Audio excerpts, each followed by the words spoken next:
Comunque la stessa promessa l'ho fatta 2342 volte. La volta più bella è stata sul lago di Como vicino Milano. Amarsi è come frantumarsi le ossa, nessuna certezza, nessuna risposta. Sarebbe bellissimo amarsi a Venezia, ma io preferisco Milano.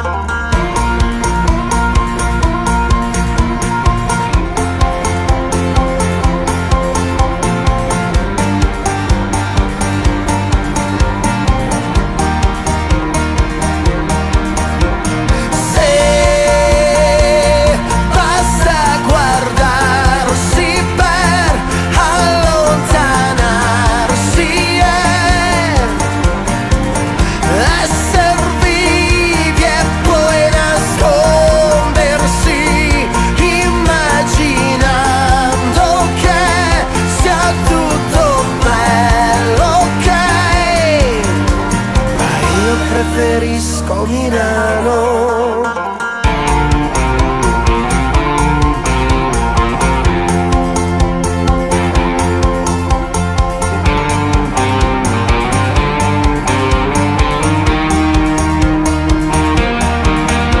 Le insegne fluorescenti seduti in un bar, guardare Milano, la grande città. Sarebbe bellissimo amarsi a Venezia, ma io preferisco Milano. Se basta guardarsi per allontanarsi,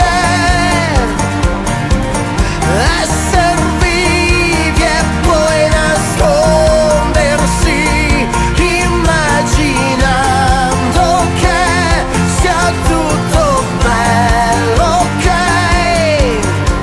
Ma io preferisco Milano.